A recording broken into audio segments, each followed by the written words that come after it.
Muy bien. Buenos días, buenas tardes a todos, a todas los asistentes. Nos encontramos en la charla que impartirá el profesor Alex Wageman sobre resolución de conflictos en contratos de ingeniería y construcción en tiempos de crisis. Mi nombre es Humberto Gaete y soy el jefe del programa del Diplomado de Administración de Contratos de Educación Profesional de la Escuela de Ingeniería de la Universidad Católica de Chile. Esta charla es parte de la vinculación con el medio que hace Educación Profesional de la Escuela de Ingeniería y en particular sobre el Diplomado de Administración de Contratos para dar a conocer sus contenidos y alcances más fundamentales. Nosotros tenemos dos versiones del Diplomado de Contratos este año, uno que comienza el 15 de mayo y termina el 9 de octubre. Esto es totalmente vía streaming. Y el Diplomado 2, que comienza el 28 de agosto y termina el 13 de marzo, y que será absolutamente presencial en Santiago. En ambos diplomados, las clases son los días viernes de 18 a 22 horas y los sábados de 9 a 13 horas. Cualquier información que requieran, toda la información de detalle está en la página web de Educación Profesional de la Escuela de Ingeniería de la Pontificia Universidad Católica. En este diplomado, uno de nuestros profesores es el abogado don Alex Wageman, que es el conferenciante. Quiero leer algunas cosas más importantes de su currículum. Es socio fundador de Wageman Abogados e Ingenieros. Él es abogado de la Universidad de Chile, máster en Construcción Internacional de la Universidad de Stuttgart y diplomado en la Facultad de Ingeniería de la Universidad de Chile y Universidad de Santiago. Actualmente también se desempeña como director del Grupo Mundial de Trabajo sobre Contratos de Construcción de la Confederación Internacional de Asociaciones de Contratistas en París. Ha sido destacado por Who & Who Legal 2019-2020 como uno de los 12 leading individuals para toda Latinoamérica en la categoría de Construction y en Leaders Lingua 2018, 2019, 2020 como experto técnico destacado en la categoría Litigation Support para Ingeniería y Construcción. Fue durante 7 años consejero nacional de la Cámara Chilena de Construcción, presidiendo el Grupo Propietario Contratista y hasta el año 2019 director de la Sociedad Chilena de Derecho de la Construcción. Es parte del Comité de Expertos para la implementación del Dispute Boards para contratos de obras públicas en la República de Chile. Es miembro titular también del Club Español del Derecho a la Construcción e Ingeniería, del Grupo Construcción Law de la IBA y de la Dispute Resolution Board Foundation. Profesor del Diplomado de Administración de Contratos en la asignatura de Gestión de Controversias. ¿Bien? Ese es el currículum, parte del currículum de nuestro relator hoy día. Quiero hacer presente dos cosas de carácter más administrativo y más práctico. En este webinar participan más de 600 personas, por lo que rogamos silenciar sus micrófonos. Una parte de los asistentes será vía Zoom, por la capacidad limitada que tiene la herramienta, y otra parte será vía YouTube. La parte de YouTube tiene un desfase de aproximadamente de 1 minuto en la escucha. En ambos formatos los asistentes podrán revisar sus preguntas vía chat y las revisaremos al final de la presentación. Lamentablemente, el profesor Wageman solo podrá contestar algunas preguntas por los casos del tiempo. Lamentamos no poder leerlas todas y pedimos las disculpas de antemano, sinceramente. Dejo con ustedes al abogado y magíster don Alex Wageman. Mucho éxito, Alex, por tu participación y muchas gracias de antemano por compartir generosamente tus conocimientos y experiencia. Bienvenidos. Muchas gracias, ¿cómo están? Buen día. Bueno, quisiera partir agradeciendo la asistencia a todas las personas que están participando en este webinar. Por lo que he podido ver de la lista son alrededor de 7 países, más España. Y quisiera agradecerle también a la universidad por la invitación a participar nuevamente como profesor de la Facultad de Ingeniería. Quisiera comentarles que desde el año 2013 que he sido profesor de esta facultad y estuve hasta el año 2018 haciendo clases hasta que me radiqué con mi familia en Alemania y ahí tuvimos con la universidad un intervalo hasta este momento.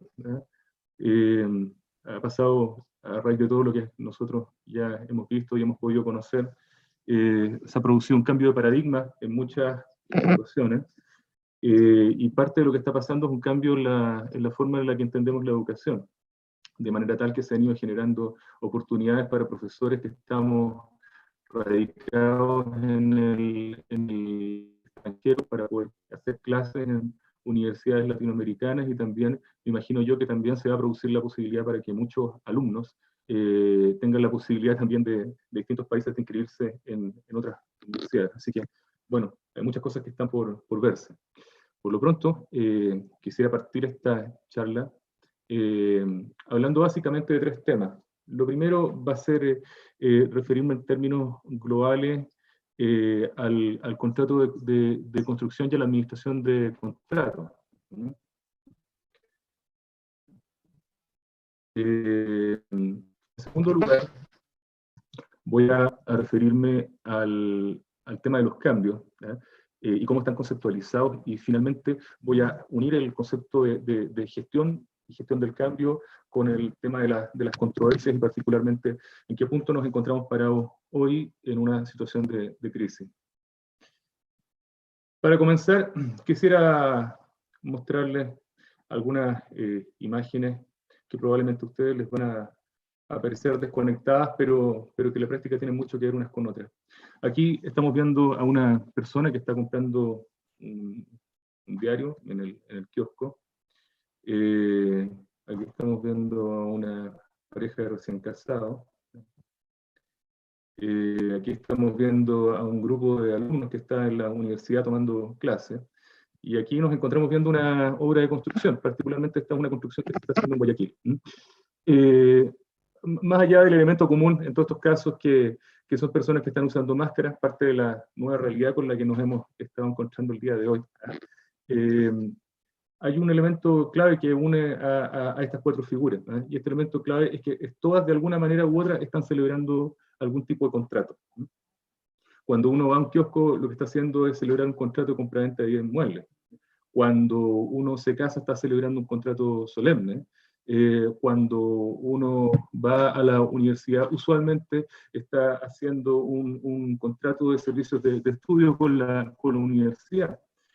Y el contrato de construcción no es diferente, ¿no? Quiero decir con esto que en el fondo los contratos son simplemente una expresión de una realidad humana, de un sistema de relacionamiento, ¿no? Y por lo tanto, desde ese punto de vista, la construcción participa exactamente de las mismas características. La única diferencia es que es un poco más compleja, ¿no?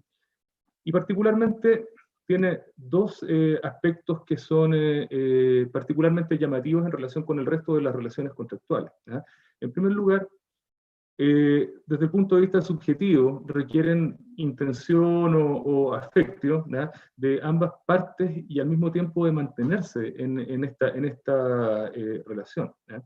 Sin embargo, y particularmente en la construcción a nivel un poco más global, al generarse una relación entre empresas, hoy día se desarrollan procesos de mecanización y estandarización de procesos de licitación. Por lo tanto, esta intención inicial o esta voluntad, ¿cierto?, de contratar y de mantenerse, de alguna forma se ve diluida, ¿eh?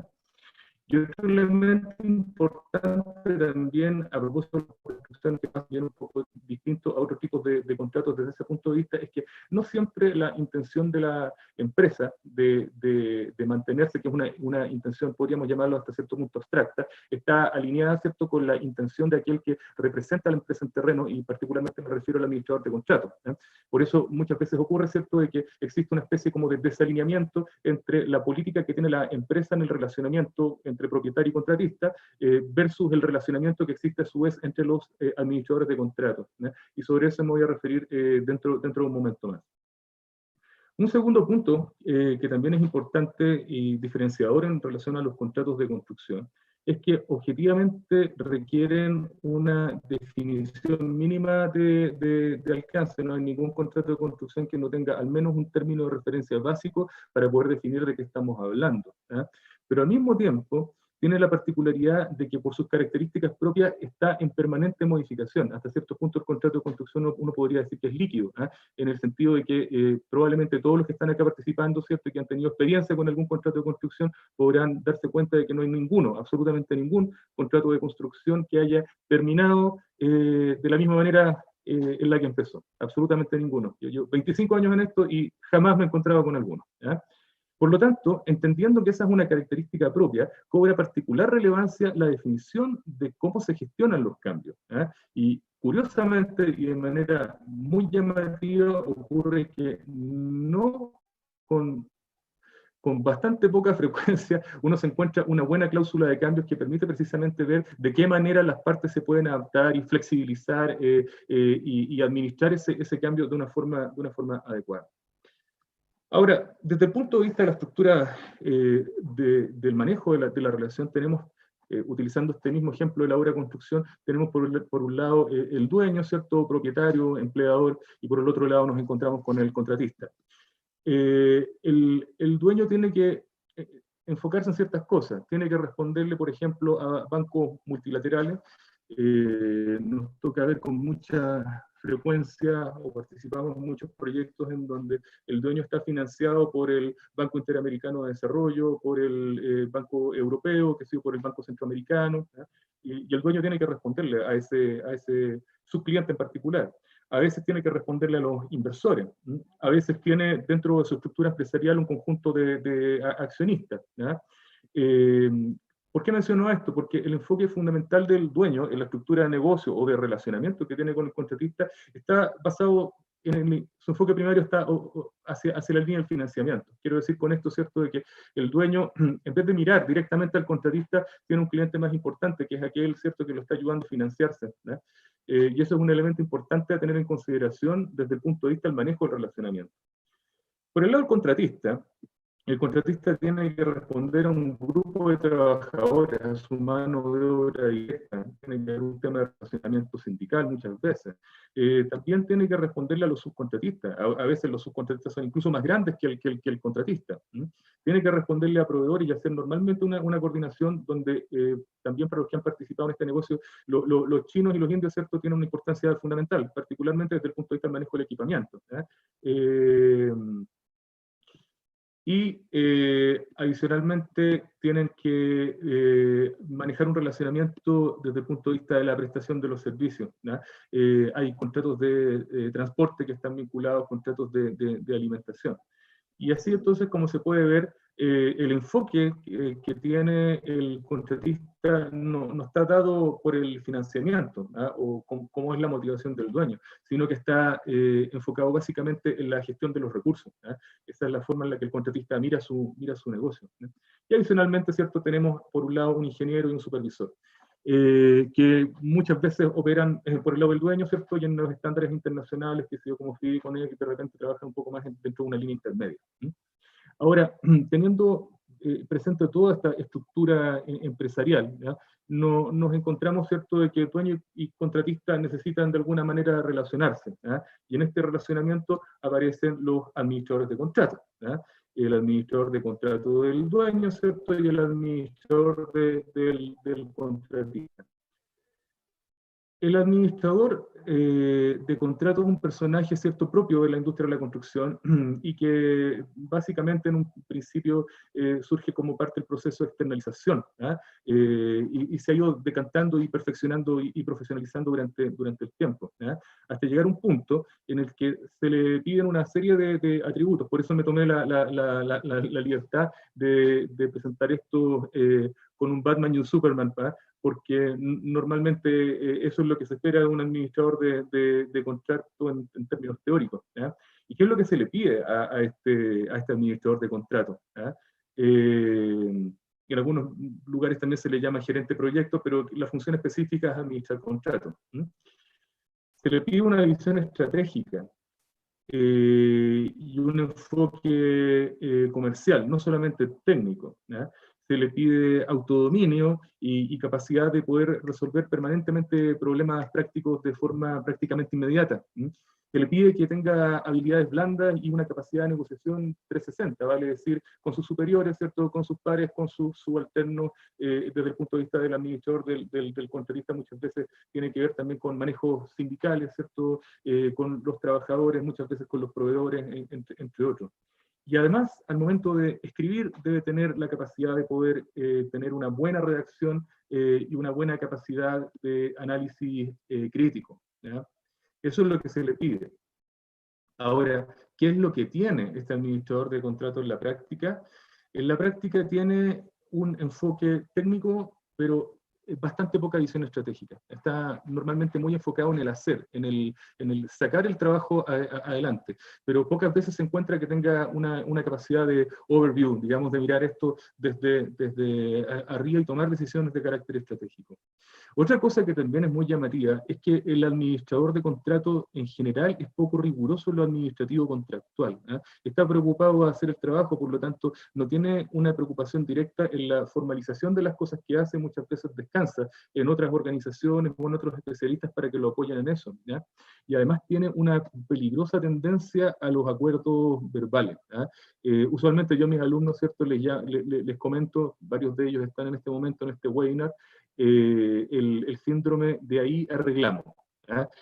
Esa lógica, ¿cierto?, de tratar de resolver los problemas de forma inmediata, ¿cierto?, y dejar la formalización y la resolución para un momento posterior, ¿cierto?, momento que normalmente, en la gran mayoría de los casos, nunca llega. Y finalmente, una tercera característica propia, actual del administrador de contrato, es su baja capacidad de redacción y su baja capacidad de análisis abstracto. Quiero decir con esto que cuando le toca tener que redactar o escribir alguna cosa, ¿cierto? Usualmente tiene dificultades en el proceso de redacción y no logra expresar en el papel de manera clara lo que él quiere realmente transmitir.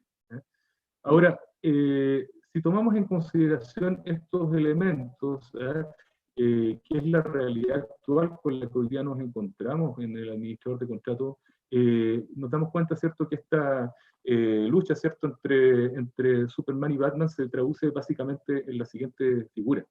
Hay una fijación en los intereses propios, ¿cierto? Hay bastante poca capacidad de dialogar, el nivel de la discusión usualmente es bastante bajo. Y esto tiene bastante implicancia, y es particularmente importante, puesto que los administradores de contratos, si lo pensamos bien, son los delegados de las partes en terreno, lo cual significa que en términos prácticos, cuando ellos son designados, vale decir, su nombre, ¿cierto?, figura en el contrato o en algún documento, ¿cierto?, como representante de la parte, y al mismo tiempo facultado, quiero decir con esto que están actuando dentro del ámbito de sus atribuciones, sus actos se entienden ejecutados por la empresa a la que representan y no pueden ser desconocidos. Por lo tanto, se genera un efecto de representación que obliga a la parte y que por lo tanto, como acabo de decir, no puede ser desconocido. Ahora, teniendo en cuenta lo anterior, ¿qué es lo que uno esperaría del administrador de contrato? Bueno, básicamente que su objetivo sea la gestión.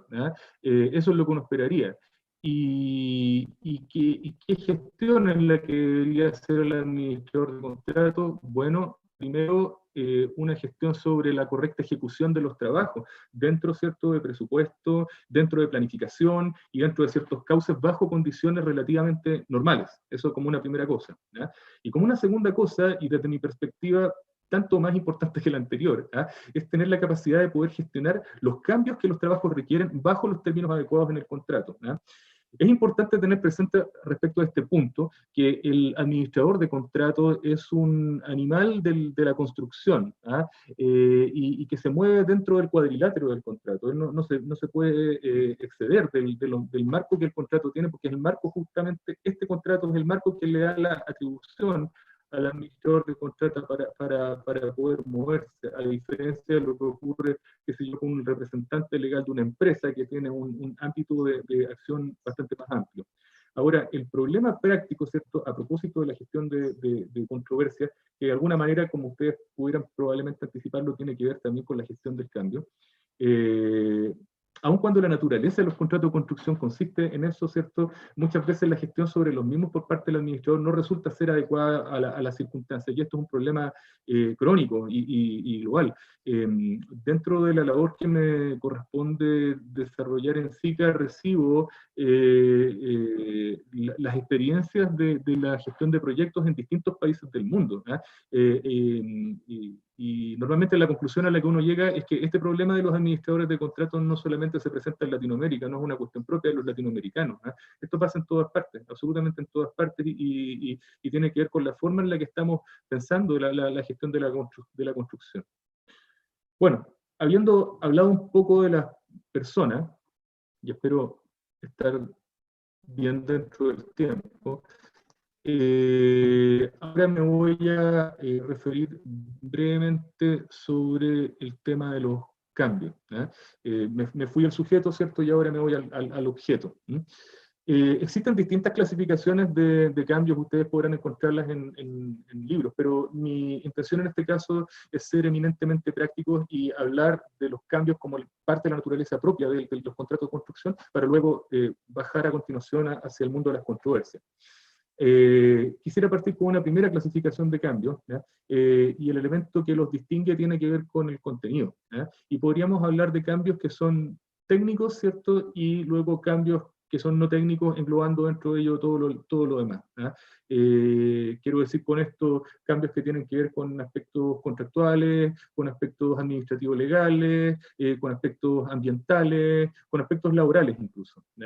Y para poder graficarlo, quisiera dar algunos ejemplos que permitan poder diferenciar una cosa con otra. Por ejemplo, una mayor densidad en roca, ¿cierto?, que impide excavar de acuerdo con los rendimientos estimados en la oferta, evidentemente, ¿cierto?, implica o requiere eventualmente hacer un cambio, ¿cierto?, o representa un cambio que es de carácter técnico. No así el retraso en la obtención de las servidumbres por parte del dueño, no es una consideración técnica, es una dificultad más bien de orden administrativo.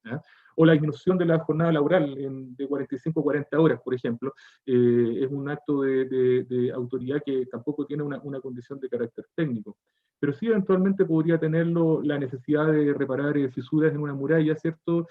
Habiendo usado las especificaciones técnicas del contrato. Probablemente ahí estamos incubando, ¿cierto?, una controversia que se va a presentar en el futuro. O bien las detenciones de obra producto de condiciones climáticas inusuales o desfavorables. Entonces, como se puede ver, es posible identificar dificultades, ¿cierto?, cambios que son necesarios de abordar, que tienen una característica técnica, ¿cierto?, y otra, como les digo, que tiene que ver con una englobación de todo lo demás.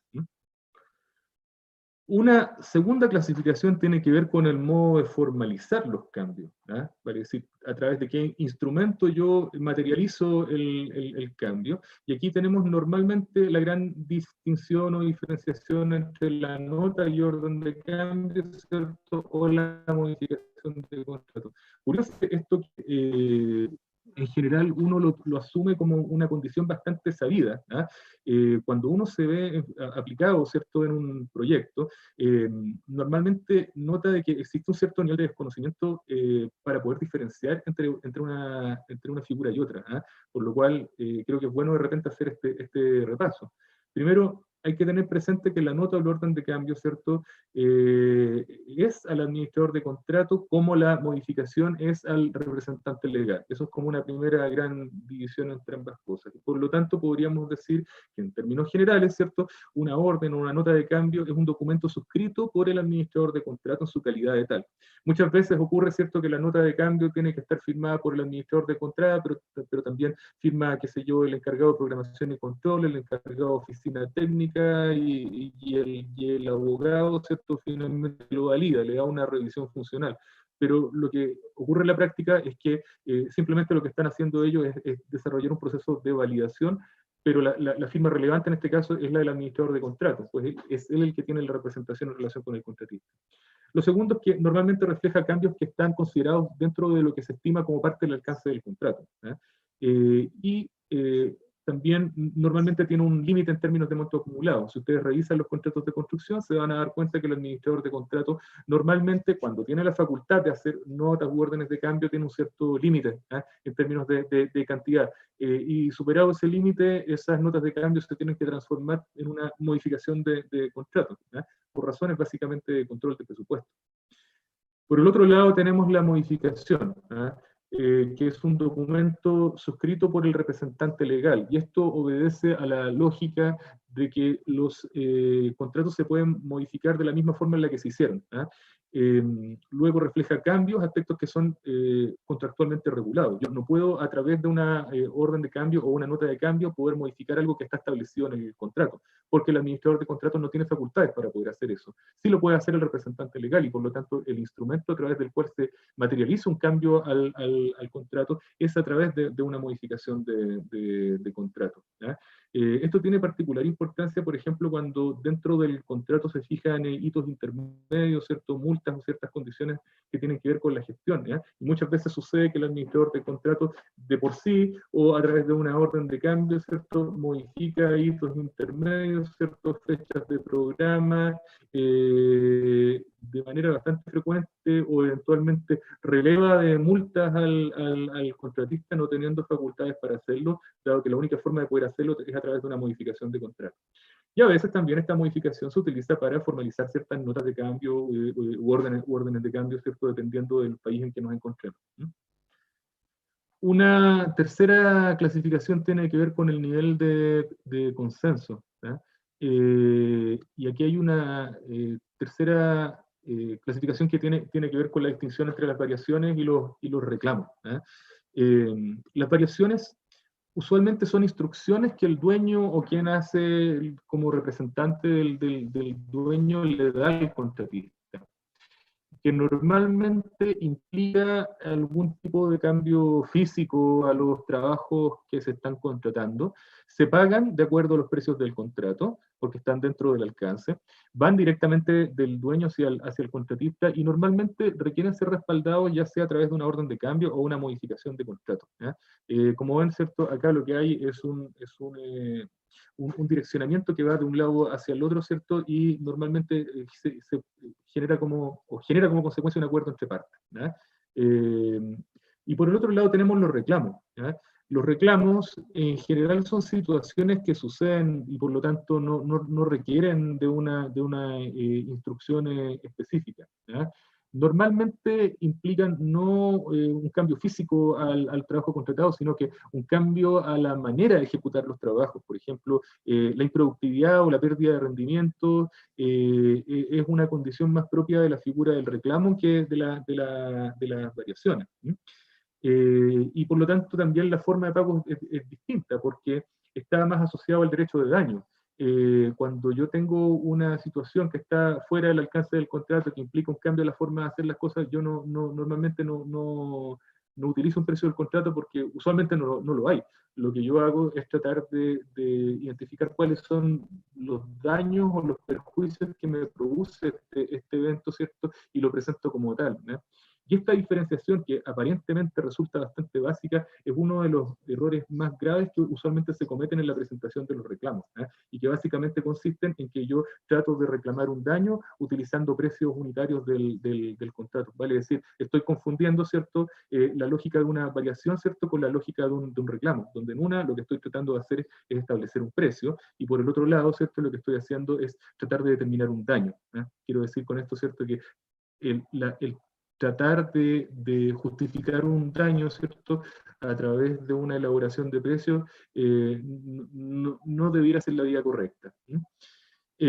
Normalmente los reclamos nacen del contratista, si bien existen algunos estándares, como en el caso de FIDIC, que le permite al propietario también hacer reclamos en contra del contratista. Y requieren, naturalmente, ¿cierto?, una solicitud estructurada. Finalmente, un cuarto elemento, una cuarta clasificación, tiene que ver con la forma en que los cambios se canalizan. Y aquí está la canalización bajo la vía del consenso, ¿cierto? O la canalización bajo la lógica de la controversia. Desde el punto de vista de la canalización por el consenso, el acuerdo entre las partes se va a reflejar usualmente en un documento contractual, sea este orden o nota de cambio, ¿cierto?, o una modificación de contrato, según sea el caso del nivel, ¿cierto?, si implica o no un cambio al alcance del contrato.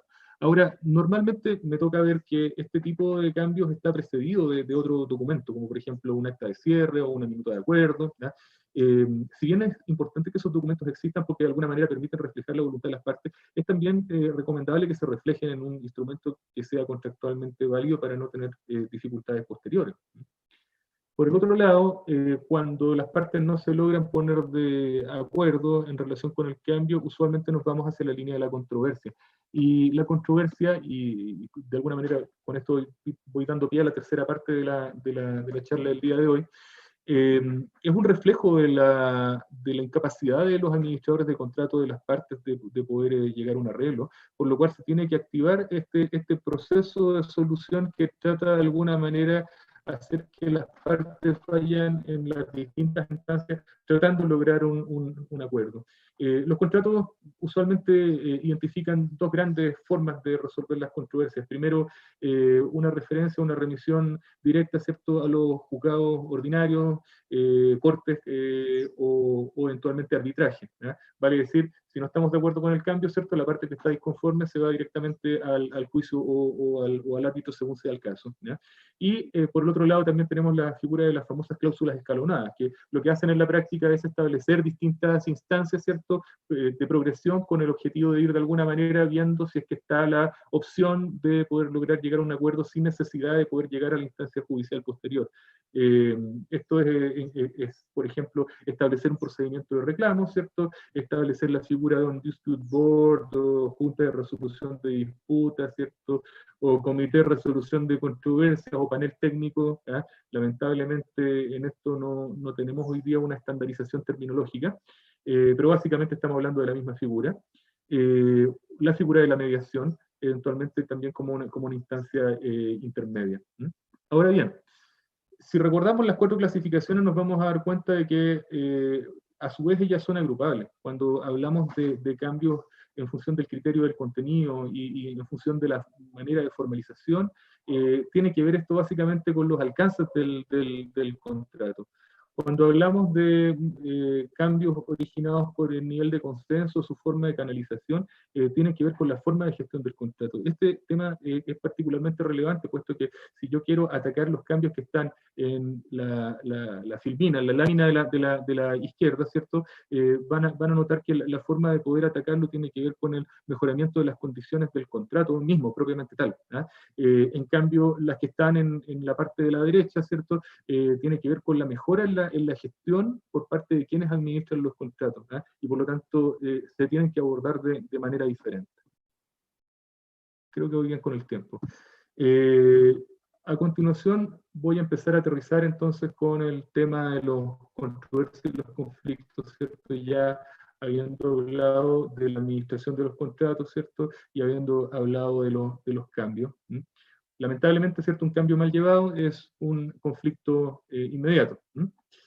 Y los conflictos también son a su vez clasificables. ¿Eh? El que tenga interés puede ver un artículo que escribí hace un par de años atrás en la revista de Construcción Latinoamericana, donde hay ahí una clasificación que tiene que ver con la evolución del mundo de los conflictos de la construcción.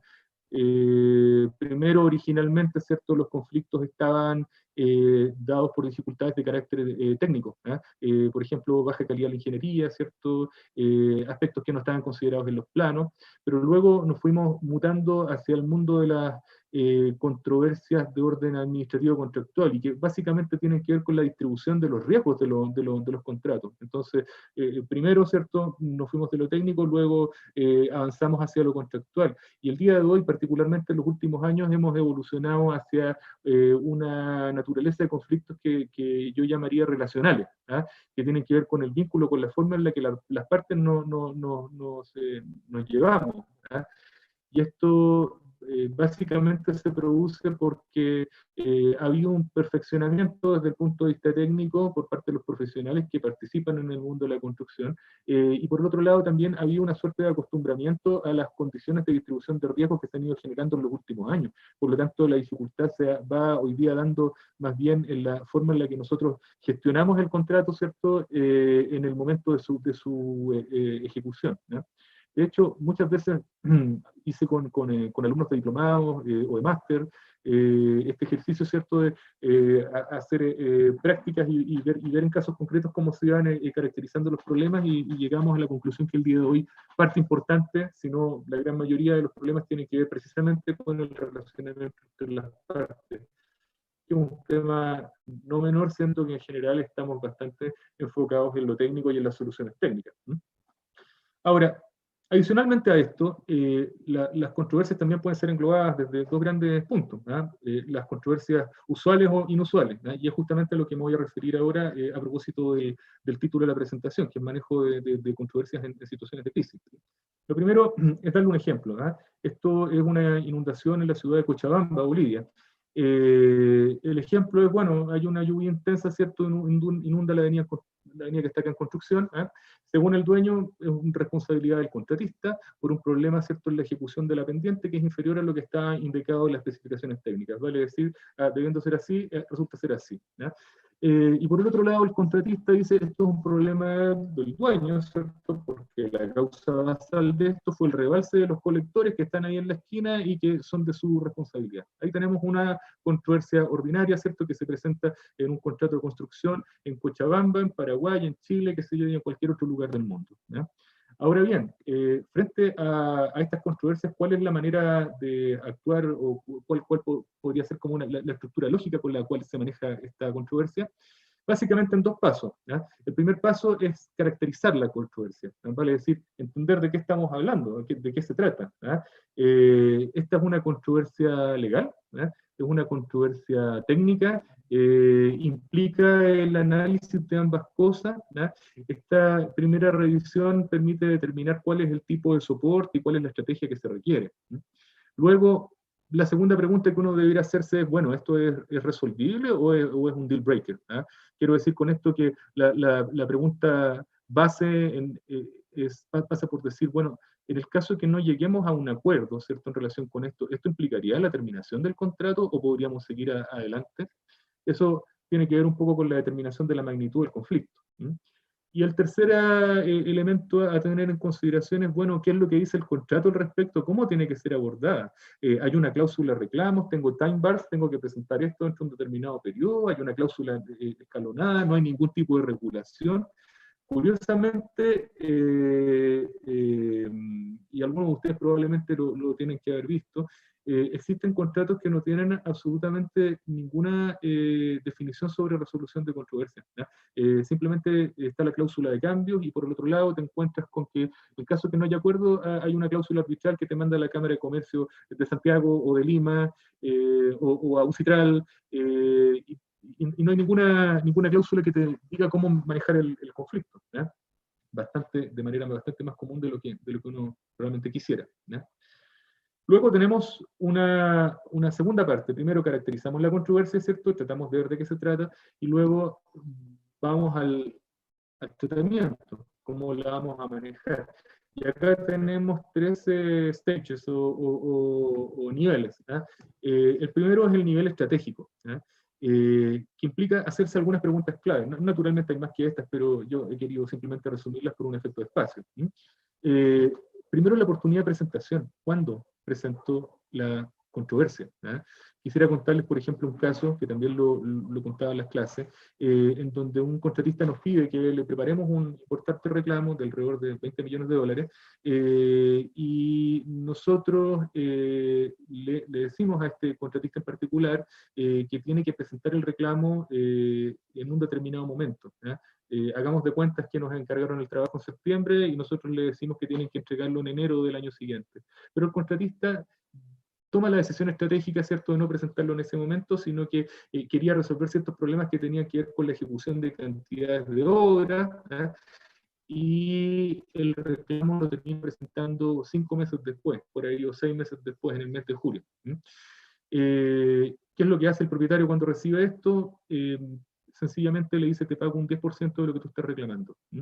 El contratista no sabe qué hacer porque es un reclamo que está bien preparado, es bastante completo, ¿cierto? Pero perdió la oportunidad estratégica de presentarlo cuando tenía que presentarlo. A eso me refiero básicamente con el concepto de oportunidad de presentación. La segunda pregunta tiene que ver con quién va a ser el receptor. Usualmente hay una vía contractual que te dice que las cosas tienes que presentarlas por el administrador de contrato.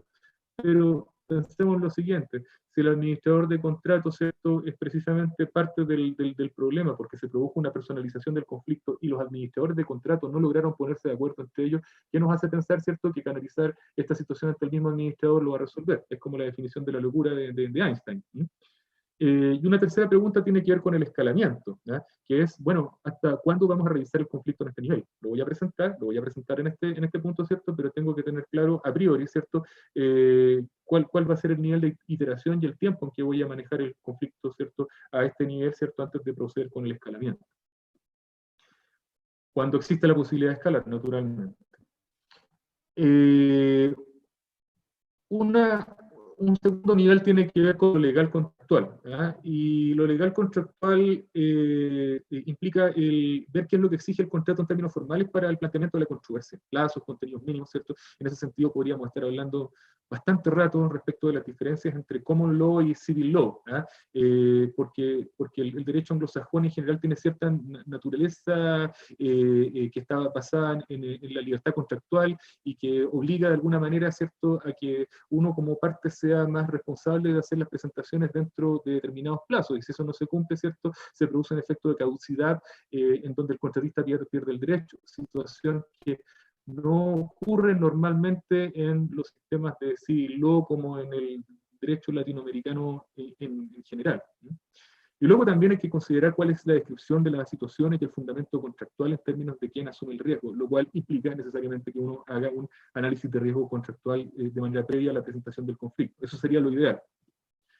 Y finalmente hay una tercera dimensión, que es la dimensión técnica, que tiene que ver con el nivel de información con el que se cuenta, cuál es el daño o perjuicio que se ha recibido, ¿cierto? Cómo establezco yo un vínculo causal entre el evento, ¿cierto?, el derecho contractual y el daño que se está reclamando, y en función de la respuesta que ese análisis me otorgue, ver si lo que tengo que hacer es presentar un reclamo detallado, que debería ser la condición ideal, ¿cierto? O bien me voy a ver enfrentado a una situación de un global claim, en donde tengo una bolsa, ¿cierto?, de perjuicios, pero que no necesariamente estoy pudiendo vincular con los eventos específicos. Me ha tocado ver con mucha frecuencia también al momento de la presentación de las controversias que las empresas por un lado contratan a un estudio de abogados, ¿cierto? Y por el otro lado, ¿cierto?, contratan a una consultora que hace levantamiento de daños e impactamiento de programas y no los hacen conversar. Entonces, cuando finalmente se termina desarrollando el producto final, esto termina siendo un pastiche porque los abogados le dan mucha fuerza a ciertos conceptos sin tener claro cuál es el impacto en términos de costos, ¿cierto? Y muchas veces la consultora establece o determina ciertos costos que a su vez no tienen un correlato o una explicación desde el punto de vista contractual. Entonces, ese es un elemento importante que hay que ver para efectos de poder presentar una controversia que esté bien sustentada. Bien, y ahora, ¿qué pasa con las controversias que están originadas por eventos que evidentemente salen de lo usual? Me he tomado la libertad, ¿cierto?, de mostrarles acá un meteorito, ¿cierto?, que se estrella contra la Tierra, el efecto, ¿cierto?, de la radioactividad producto de un accidente nuclear, la situación del coronavirus. Si uno mira estos tres elementos en común, se dan cuenta que evidentemente son situaciones que salen de lo normal. Y no quiero hacer con esto, ¿cierto?, una referencia exclusiva a lo del coronavirus, sino que más bien pensarlo dentro de una categoría de situaciones hipotéticas. Y luego les quisiera volver a mostrar el dibujo de la inundación en Cochabamba. Cuando uno podría decir, bueno, evidentemente estas situaciones que están acá reflejadas no tienen absolutamente nada que ver con la última situación que yo estoy mostrando. Sin embargo, y muy lamentablemente, los contratos, por increíble que parezca, le dan un tratamiento similar a estas situaciones, incluyendo las medidas de la autoridad. Y voy a profundizar sobre eso dentro de un momento más. Simplemente los quiero dejar, ¿cierto?, con la impresión de que lamentablemente, ¿cierto?, un meteorito que impacta la Tierra en términos ontológicos, ¿cierto?, en un contrato tiene exactamente el mismo tratamiento, ¿cierto?, que una inundación de 4 días de un paso bajo nivel en Cochabamba. Eso es en términos generales. Ahora, ¿dónde nos encontramos el día de hoy parados? simplemente algunas ideas: las fronteras de Europa están cerradas hasta fines de septiembre, las clases están suspendidas, América del Norte y América del Sur se encuentran en una condición similar. Latinoamérica está contraído por lo menos hasta el día de ayer o anteayer a un 5,3%, algunos países la están pasando peor que otros, pero es una contracción violenta. Hay un tema grave que tiene que ver con el distanciamiento social por los próximos 2 años.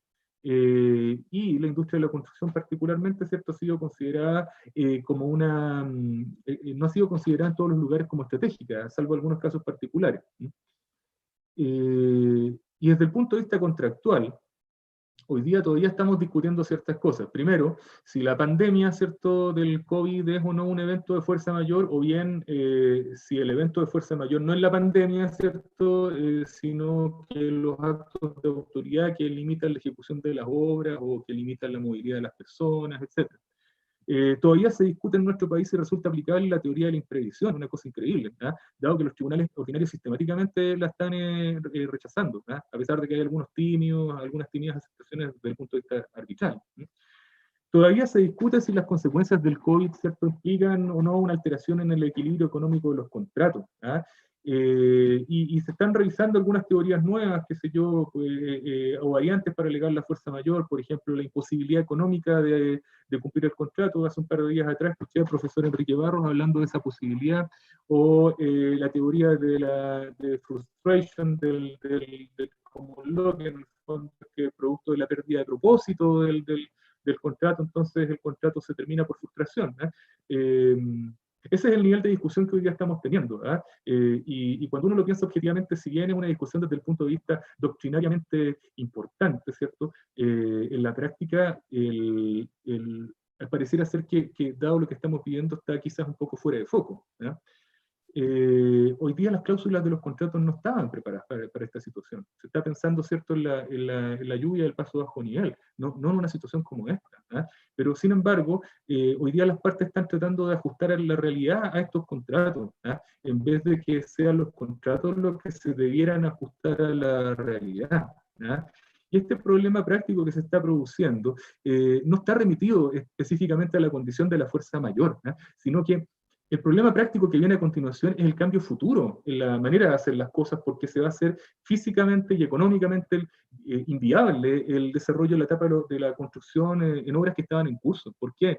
Por la distancia social, por la reducción de turnos, disminuciones en las velocidades de delivery, la forma de uso de casinos por turnos, sin perjuicio además de lo que está pasando desde el punto de vista del cambio del mindset de todo el grupo social en general. Entonces, dada esta realidad, yo quisiera contarles brevemente, ¿cierto?, un ejemplo que espero que no pase, pero que estoy empezando a ver en este momento. Y lo quisiera resumir rápidamente, ¿cierto?, para no diluirme mucho. Lo primero, bueno, el Estado declara limitación de movilidad para el país por 2 meses, ¿cierto? Y 80 países más toman exactamente la misma determinación. Luego, ¿cierto?, el propietario detiene los trabajos, invoca fuerza mayor, el contratista entonces se hace cargo del personal, subcontratos, proveedores, ¿cierto? El propietario extiende el plazo del contrato al final del periodo por la duración del evento de fuerza mayor. Luego el contratista le pide al propietario una colaboración al pago de los trabajadores y el propietario dice, no, el riesgo es tuyo, ¿cierto?, la fuerza mayor, y lo que hace el contratista es acogerse al paquete de beneficios legales que cada país esté dando, ¿cierto?, tratando de reducir los gastos de alguna manera, porque lamentablemente, y esto es una cosa terrible, ¿cierto?, la banca no está prestando dinero.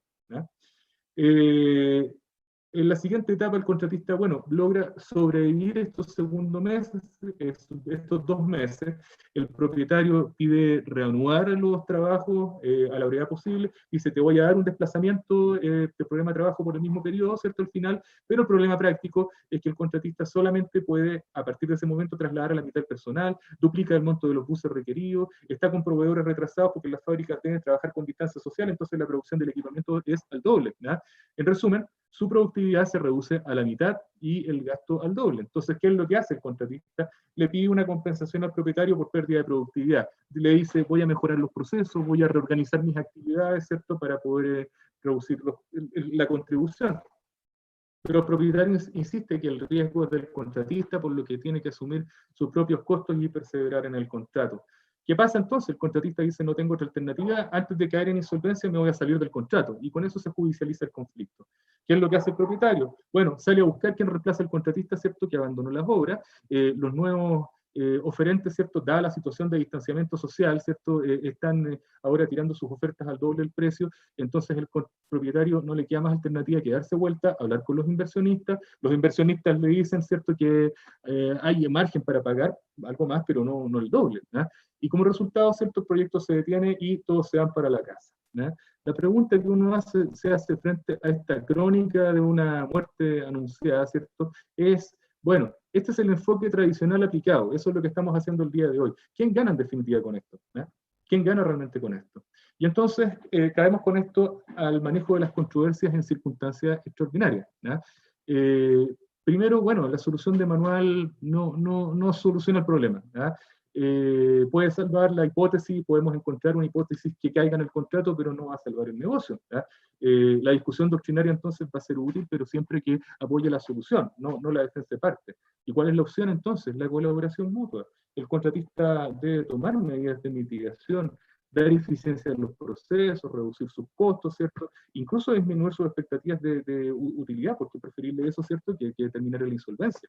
El propietario tiene que estar dispuesto por su parte a solventar parte de los gastos del contratista, y no solo en el periodo de fuerza mayor, que esto es el peor, el más simple de los problemas, sino que en la pérdida de productividad que se va a generar en el largo plazo, aparentemente, ¿cierto?, durante los próximos 2 años.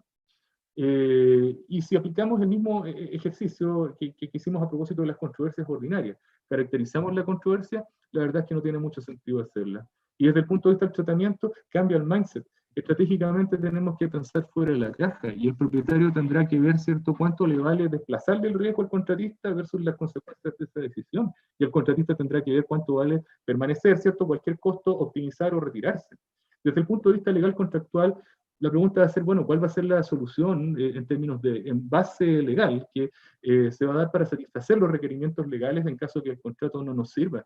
Vamos a utilizar disposiciones de interés nacional, qué sé yo, bien común, en el caso de los contratos públicos, vamos a utilizar políticas de responsabilidad social empresarial en el caso del sector privado. Habrá que analizar. Desde el punto de vista técnico, y probablemente esto es lo más importante de todo, es cómo vamos a colaborar, valorizar la contribución al acuerdo, diseñando un modelo de negocio en que ambas partes compartamos la pérdida. Definitivamente no vamos a ganar de esto, pero ¿cómo compartimos la pérdida? De manera que ambas partes podamos seguir funcionando. Simplemente para concluir, quisiera recoger una frase del premio Nobel de Economía, Daniel Kahneman, que es bien gráfica a propósito de lo que está pasando. Dice en la práctica que nosotros cuando nos vemos enfrentados a situaciones inesperadas, lo que hacemos es actuar sobre la base de la manera en la que siempre hemos actuado. Y es porque estamos confiados en lo que estamos haciendo, pero desafortunadamente el día de hoy, para una situación de crisis, esa no es la manera. Los enfoques tradicionales para el manejo de conflictos no resultan funcionales, la distribución de riesgos necesariamente tiene que ser revisada, las partes deben diseñar soluciones flexibles, y los administradores de contratos, particularmente en este mundo, están quedando fuera de sus facultades, dado que la salida probablemente va a ser estrictamente contractual, no va a ser contractual. Entonces, la función de ellos, ¿cierto?, va a estar dada principalmente en el apoyo en términos de implementar y gestionar la ejecución de nuevos acuerdos cuando los nuevos acuerdos existan. Y como último punto, ¿cierto?, es esencial en este tema, estoy repitiendo con esto algo que pareciera ser un lugar común, pero realmente es relevante, es que la colaboración resulta esencial el día de hoy para asegurar la supervivencia de todos los involucrados. Acá nadie va a tener una ganancia mayor simplemente, ¿cierto?, porque le logró desplazar el riesgo a la otra parte. Creo que me excedí, no, llegué con el tiempo justo. Eso es lo que quería compartir con ustedes, les agradezco mucho y quedo atento a cualquier pregunta que me quieran hacer. Muchas gracias. Muchas gracias, Alex, por tu presentación. Creo que fue bastante clara. Tengo unas preguntas aquí, voy a leer. Pamela dice, respecto a la fecha de presentación de reclamo, ¿tendría que estar escrito en contrato hasta cuándo se recepciona un reclamo?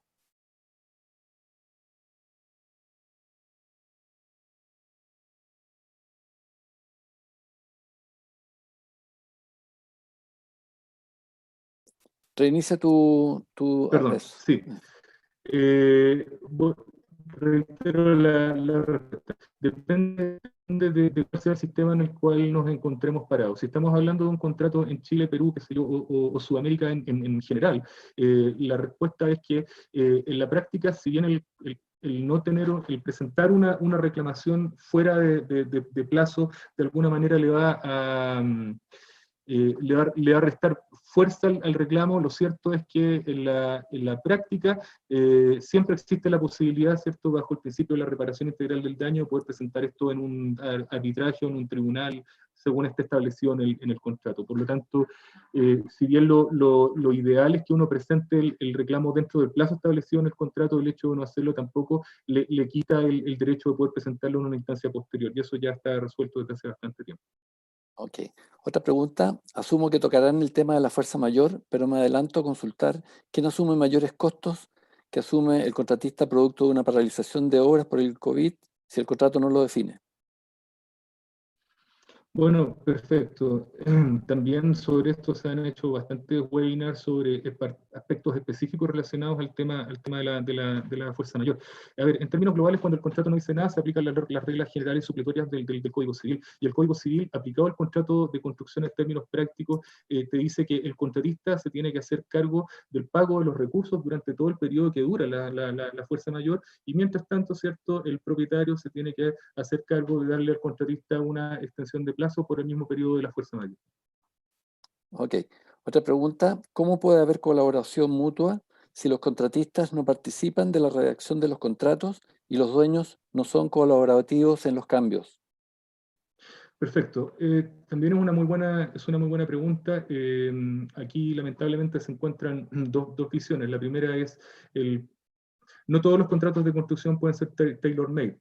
Quiero decir, un propietario, ¿cierto?, no puede estar sentándose con todos los contratistas a desarrollar las redacciones de los contratos. Por lo tanto, es necesario, ¿cierto?, que exista una lógica, una mecánica en donde el propietario pueda tener un cierto nivel de estandarización de los contratos. Por lo tanto, el tema desde ese punto de vista no tiene que ver tanto con la redacción del contrato propiamente tal, en términos de la negociación de los términos del contrato, sino que el contrato que haya, ¿cierto?, refleje una distribución de riesgos adecuada. Yo estoy seguro, y lo podríamos conversar con muchos contratistas, de que el contratista no está particularmente interesado en sentarse a redactar el contrato con el propietario. Lo que quiere, ¿cierto?, es que el contrato en el cual está le asegure, ¿cierto?, una distribución de riesgos adecuada. Ahora, el otro tema tiene que ver con el tema de la colaboración. A lo que yo me refería en este caso, ¿cierto?, es que cuando se producen circunstancias extraordinarias como esta, ¿cierto?, ya el contrato está en curso, ya los términos del contrato fueron definidos. Lo que debe existir en este momento, ¿cierto?, es colaboración para modificar el contrato y hacerlo funcional a la necesidad que la situación que estamos viviendo requiere. Ok. Otra pregunta de Raúl. ¿Cuál es el criterio para establecer la duración del evento de fuerza mayor? También depende mucho del contrato. Uno podría decir que existen dos formas de contabilización. La primera contabilización es tan pronto el evento se produce, y una segunda forma de contabilización depende de cuando el evento deja de producir sus efectos. Eso va a depender también de lo que diga el contrato. Si el contrato no dice nada, yo sería de la idea, solamente por precaución, de informar cuando el evento se produce dentro del plazo más breve posible, y luego hacer la cuantificación o valorización una vez que tenga claro cuáles son los efectos. Ok. ¿Cómo podemos enfrentar una estrategia de gestión de cambios en presencia de contratos unilaterales, por ejemplo, contratos del MOP, del Ministerio de Obras Públicas, los cuales son por adhesión? Bueno, eso es un poco, de alguna manera estaba tratada hace un par de preguntas atrás. Es difícil que uno se pueda sentar con el Ministerio de Obras Públicas a negociar un contrato. Yo no lo he visto en ninguna parte y creo que eso nunca va a pasar. Pero lo que sí uno puede hacer es tratar de desarrollar alguna forma de convencimiento, ¿cierto?, en la lógica de que es necesario que exista una mejor distribución de riesgos en los contratos. Y desde ese punto de vista, sí ha sido posible el mover o correr un poco la línea. Particularmente, desde el punto de vista personal, yo formo parte del comité de expertos que está trabajando justamente con el Ministerio de Obras Públicas para poder incorporar los dispute boards o paneles de resolución de conflictos en los contratos con el MOP. Y eso ha sido precisamente como consecuencia de haber estado haciendo permanentemente un proceso de presión. Entonces, en términos prácticos, ¿cierto? Claro, yo entiendo que hay una sensación como de disminución en relación a contratos que te están imponiendo, pero lo importante en este caso es, más que te impongan un contrato, ¿cierto?, es ver de qué manera podemos presionar para que exista una adecuada distribución de riesgos, porque lamentablemente la industria de la construcción funciona de esa manera y me resultaría muy difícil pensar de que el MOC tuviera disposición o personal o tiempo para estar negociando los contratos con cada uno de los contratistas con los que hace negocio. Gracias, Alex. Dos preguntas más y por el beneficio del tiempo y del compromiso que había con nuestros asistentes, para dejar libre a aquellos. ¿Se sugiere que el profesional que presente el reclamo sea distinto al ADC por parte del contratista? Es una muy buena pregunta. Yo creo que depende mucho de qué manera se provocó el conflicto. Si el conflicto o parte del conflicto tiene que ver con un problema de relacionamiento entre los administradores de contrato de ambas partes, si bien uno debiera utilizar la vía formal, que es normalmente el administrador de contrato, la presentación debiera hacerse idealmente frente a una instancia distinta. De hecho, en algunas oportunidades nosotros le hemos sugerido a nuestros clientes precisamente que de la discusión saquen a los administradores de contrato y que pongan caras nuevas de manera tal de poder refrescar el proceso de negociación. Ok. En un contrato de suma alzada, donde aparece un reclamo con nuevos precios unitarios de partidas no existentes en el contrato, ¿cómo se gestiona ese reclamo? Esto debido a cambios en el diseño. Chuta, es una pregunta bastante específica. A ver, si es que no están definidas las partidas en el contrato de suma alzada, la forma de plantearlo, si es que pudiera hacer una sugerencia, sería primero tratar de solicitarle al mandante una modificación de contrato. Dado que no es parte del alcance, según entiendo, del caso que se está preguntando. Y en caso de que exista una negativa por parte del mandante, lo tendría que formalizar a través de un reclamo, bajo la lógica, ¿cierto?, de que ese contrato, en ese caso particular, tuviese una cláusula de reclamo. Ok, y me han llegado muchas preguntas por YouTube también, y voy a limitarme a la última por efectos de tiempo. ¿Cuál debiera ser el rol de las compañías de seguro en este tipo de situaciones no pensadas? Bueno, yo no soy un experto en seguros, pero sí me ha tocado encontrarme en un par de oportunidades con la necesidad de tener que acreditar situaciones frente a una compañía de seguros. Bueno, básicamente la compañía de seguros hace su negocio, en el sentido de que ellos funcionan de manera bastante automática. Si uno es capaz de poder acreditarle, ¿cierto?, que se produjo un daño y que ese daño está cubierto por la póliza, la compañía de seguros va a tener normalmente la tendencia a responder. Ahora, el nivel probatorio requerido, ¿cierto?, es particularmente alto. Entonces, yo no le puedo dar un consejo a la compañía de seguros qué es lo que tiene que hacer, pero lo que sí puedo decir es que uno debería ser muy preocupado, ¿cierto?, de algo que mencioné, que son los contemporary records, en el fondo de ir teniendo trazabilidad y constancia del evento que está produciendo daño, ¿cierto?, y que debiera estar cubierto por la póliza de manera tal de que uno pueda tener después una carpeta que le pueda hacer llegar directamente a la compañía para que ellos operen. Ok, ya, y esta sí que es la última, porque la verdad es que han aparecido muchas, muchas.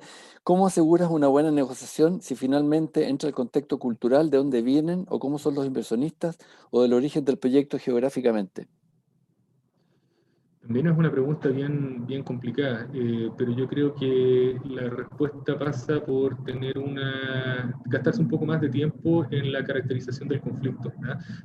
Si recuerda, aquel que está haciendo la pregunta, en mi presentación, yo identifiqué que había dos grandes etapas, una que tenía que ver con la caracterización del conflicto, ¿cierto?, y luego manos a la obra, el tratamiento. ¿Ya? En la caracterización del conflicto, ¿cierto?, uno debería gastarse el tiempo precisamente tratar de identificar cuáles son los stakeholders y cuáles son las partes que están ahí involucradas, de manera de ver de qué forma me puedo hacer cargo de las diferencias culturales. Entonces, la recomendación sería tomar la primera etapa, ¿cierto?, y gastarse un poco más de tiempo en esa instancia en particular. Ok, muchas gracias, Alex. Muchas Muchas gracias gracias. a los asistentes. Vamos a mandar el link más que la presentación del video en que están consideradas las preguntas, las respuestas, los énfasis que marca Alex en su presentación y a la brevedad. Vamos a mandárselo, esperemos de aquí 2 o 3 días más, considerando que mañana es feriado, 2 o 3 días hábiles. ¿Ya? Agradecemos a nombre de la educación profesional de la Escuela de Ingeniería de la Universidad Católica su asistencia y esperamos haya contribuido un poco a aclarar dudas de esta cosa que es tan incierta hoy día y estamos en una ambigüedad absoluta en cosas que no tenemos claro nadie. No hay una forma, no solamente legal, sino que de justicia y de riesgo en que nos permita solucionar estos problemas. Vamos a tener que ir mucho a conversar, mucho ver la jurisprudencia de otros países, de cómo han ido abordando, que ya están ocurriendo, como dice Alex. Alex hoy día está en el extranjero, también puede avisarnos con tiempo qué es lo que va a pasar, y en el diplomado de contratos, que es parte de sus actividades, ¿no es cierto? Alex va a poder explicar mejor este punto en su asignatura. Muchas gracias a todos y esperamos verlo en un próximo webinar de la educación profesional de la Universidad Católica. Muchas Hasta gracias a luego. todos. Gracias, Alex.